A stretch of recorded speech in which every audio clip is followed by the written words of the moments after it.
Howdy folks, and welcome back to World of Warships with Rear Admiral Jingles. Doubtless you've seen the news that we're getting HMS Hood in the game as a premium Tier 7 battle cruiser. Now, information on the Hood is of course very limited. The stats given in the one piece of information that we have are the historical stats from 1940. The actual in-game stats may differ. And while we don't have the Hood in the game just yet, we do have the sister ship of the ship that sank her. This is Kelorn in the Tirpitz. It's a Tier 8 battle on Land of Fire. He is of course in a top tier battleship.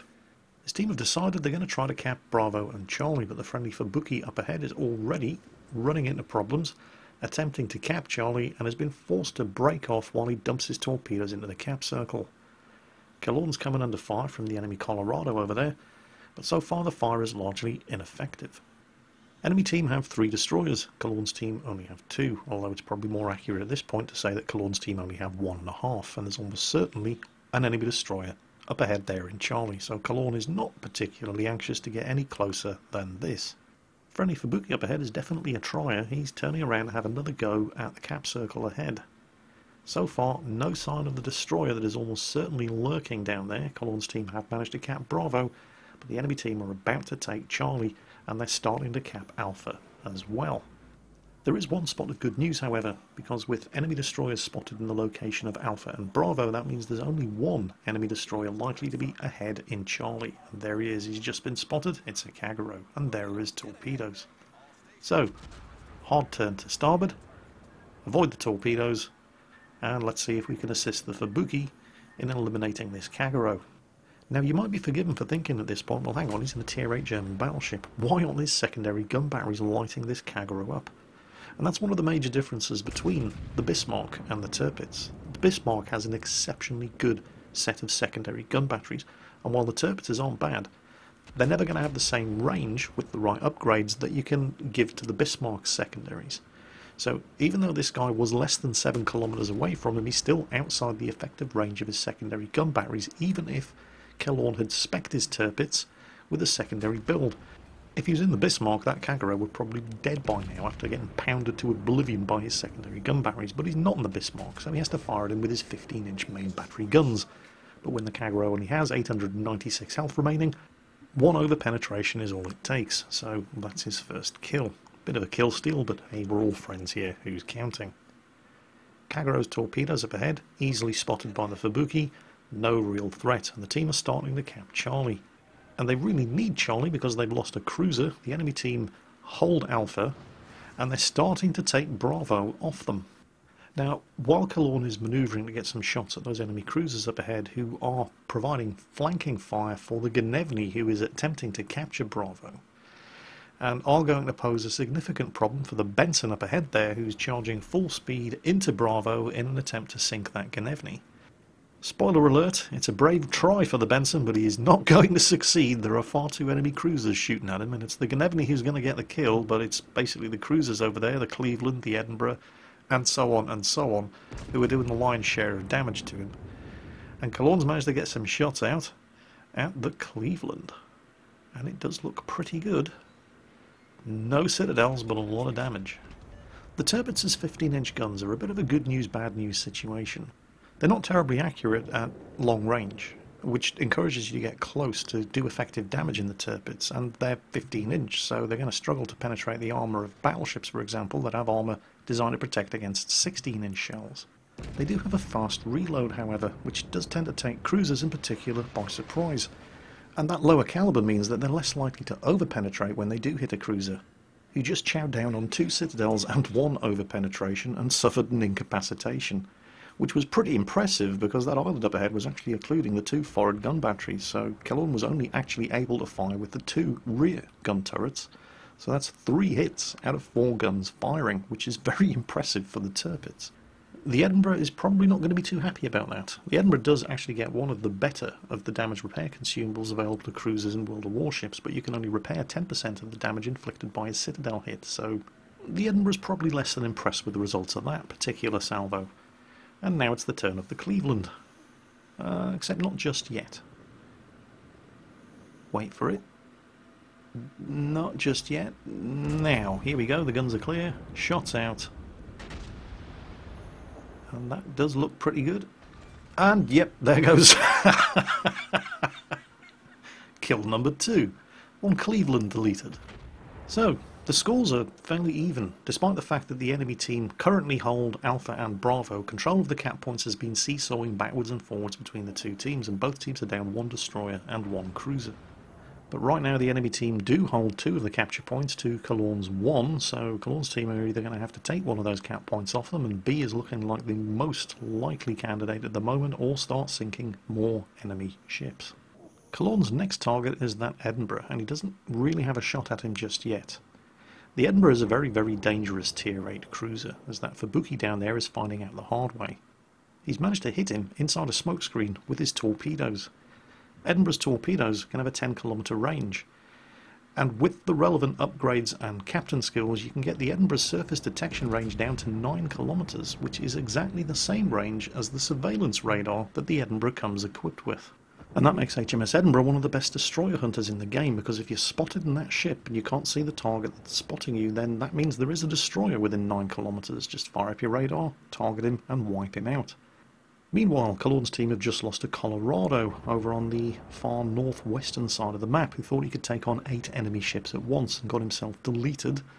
Well, it was the New Orleans that got the kill, but it was that big old blob of enemy ships over there that did all the damage to him. And suddenly the ships just start sinking left, right and centre. Enemy North Carolina takes out the friendly York. Friendly Colorado takes out an enemy Colorado. Kelorn's division mate in the Edinburgh takes out the Gnevny up ahead. And that's when Kelorn suddenly finds himself bearing down on the enemy Tier 8 North Carolina class battleship that managed to sink the friendly York just a few moments earlier. North Carolina versus Tirpitz. Fight! I've got to be honest with you here, I was absolutely amazed at how long this North Carolina lasted. I mean, the North Carolina is not famous for having particularly strong belt armour, and yet he's exposing the broadside of his ship to all of Kelorn's 15-inch guns. Under normal circumstances, that is just begging to receive a paddling, and yet German accuracy. Suddenly, Kelorn's luck deserts him. He's approaching the North Carolina bow on, because the North Carolina does have very nice guns. They're not terribly accurate, but they do get those super heavy armour piercing shells that you also get on the Iowa and the Montana, and they can do a substantial amount of damage. The Tirpitz, of course, is a very, very tough ship. There's no way the North Carolina is going to citadel him when he's approaching bow on like this. But as you can see, the North Carolina is not the only ship targeting Kelorn. He's actually being targeted by 4 separate ships at the moment. He's obviously focusing on the North Carolina as now his secondaries open up. But the other thing that the North Carolina does not want to be doing, first and foremost, sailing broadside onto a battleship, and secondly, letting a Tirpitz get this close. Because the other thing that the North Carolina is infamous for is criminally bad torpedo protection. And the Tirpitz has torpedoes. Both the Tirpitz and the Bismarck are the kind of ships that you never want to be getting this close to. The Bismarck because of its blistering array of secondaries, and the Tirpitz because of that. Of course, if enough of you get close enough to a Tirpitz, no amount of torpedoes in the world is going to save them, particularly if they've already unloaded the torpedoes from one side of the ship. And that is almost all of the enemy team. I think it's fairly safe to say that Kelorn was at pucker factor 20 at this point. He dumps the torpedoes in the water against the New Orleans, but the New Orleans is the least of his problems. He should be able to deal with the New Orleans at close range with relative ease, but there's also a Nürnberg, a Colorado, and a Geiger-class destroyer down there, and they're all almost within secondary gun battery range. Naturally, he's going to focus on the New Orleans first and attempt to delete him with his battleship main battery guns, but just as he fires, the New Orleans turns, he gets an auto bounce off the bow armour and only 1 penetration. That Nürnberg is inside torpedo range. You can't fire the torpedoes right now. Well, because he's just been taken out. But also he couldn't fire the torpedoes because the New Orleans was in the way. Surely we're going to get a citadel on the New Orleans now. RNG says, nope. At a range of 1 kilometre, the Tirpitz still will not put those 15-inch shells where they're aimed. 4 shots straight into the citadel, 4 shots missed the citadel and over-penetrated, and now he's taken a massive hit. It's his secondaries that are doing all the heavy lifting here. He's got virtually no health left. He's put the fire out. Can he at least... Nope, torpedoes are not ready to go. The rear turrets are ready to go, and once again RNG says nope, error 404, Citadel not found. Luckily, after this many over-penetrations, the New Orleans is now on such low health that even another over-penetration from the forward gun turrets is enough to kill him. And this is where things go from the sublime to the ridiculous. Kelorn's on 4 kills. Now there's a Guider class destroyer up ahead, the German destroyer, who's on 222 health, but his forward gun turrets have just fired and they're pointing entirely in the wrong direction. His rear gun turrets are almost reloaded, but there is no way he is going to be able to swing them around in time to do anything to the Guider, and he's certainly not going to be able to kill that New Mexico. He's on fire with less than 3,000 health remaining. His damage control is on cooldown, so he cannot extinguish the fire, and his damage repair is on cooldown, so he can't recover any health. He has no torpedoes ready to go, he has no guns ready to go. He has what basically amounts to a full health New Mexico right in front of him, and player 4 has just entered the match in the shape of a Hipper-class cruiser less than 6 kilometers away. So he targets the destroyer with his secondaries because his main guns are certainly not ready to go, and he crosses his fingers and hopes that the captain of that New Mexico is stupid enough to allow himself to be rammed by a ship that's going to sink within seconds whether the New Mexico is there or not. Secondaries blaze away at the destroyer, bang, Kraken unleashed, and with 911 health remaining, literally on his last dying breath, steers the ship right into the ever-accommodating New Mexico for 49,000 damage from a ship that only had 911 health left and was going to sink anyway. Which means Kelorn finishes this game with 6 kills and 192,000 damage done. There were some pretty choice comments in chat there from the enemy team. Basically along the lines of, how the hell did you manage to fuck that up?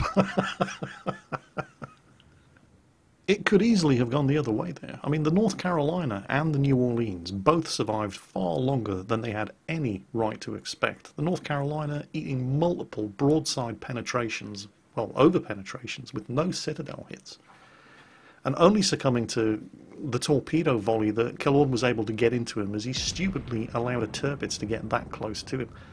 The New Orleans as well, obviously attempting to get around Kelorn and try to outrun the rotation of his gun turrets, but getting the most unbelievable luck as shot after shot after shot at ranges of less than 3 kilometers just failed to find his Citadel over and over again. But it was the New Mexico who basically handed that one to Kelorn's team, because he pretty much just committed suicide by Tirpitz. So Kelorn there with nearly 1 million credits earned, 192,000 damage done, close quarters expert, Kraken unleashed for 6 kills, not 5, devastating strike, high caliber, and double strike. Not a bad game, I'm sure you'll agree. Kelorn, incidentally, is one of the commentators on the World of Warships Podcast, linked down below in the video description. I do recommend you check them out. And I hope you enjoyed today's World of Warships video. As always, take care, and I'll catch you next time.